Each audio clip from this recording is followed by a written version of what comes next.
ঢাকার ধামরাইয়ে পৌর শহরের যাত্রাবাড়ি মাঠে চড়ক পূজার প্রস্তুতি চলছে। চড়ক ঘোরার জন্য প্রস্তুত করা হয়েছে গাছ। ঘোরার আগে পূজা সহ সকল প্রস্তুতি নেওয়া হচ্ছে। সেখানে আছেন সহকর্মী রাসেল হোসাইন, তার কাছ থেকে জানবো এই মুহূর্তের খবর। রাসেল, চড়ক পূজা কি শুরু হয়েছে কিনা, সেখানে কি ধরনের আচার অনুষ্ঠান দেখছেন? ঘোরানোর জন্য যে প্রস্তুতি, যাবতীয় প্রস্তুতি তারা কিন্তু সম্পূর্ণ করেছেন। দেখতেই পাচ্ছেন যে চড়কটি কিন্তু ইতিমধ্যে যে 21 ফিট লম্বা যে গাছ রয়েছে সেই গাছের উপর উঠানো হয়েছে।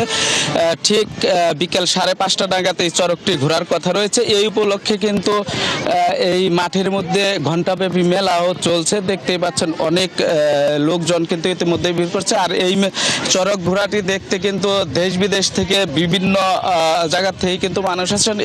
আমি কিন্তু ইতিমধ্যে দেখতে পেয়েছেন যে রাশিয়ান দুইজন যে নাগরিক রয়েছে তারা কিন্তু এই চড়ক পূজাটি দেখার জন্য ইতিমধ্যে উপস্থিত হয়েছেন।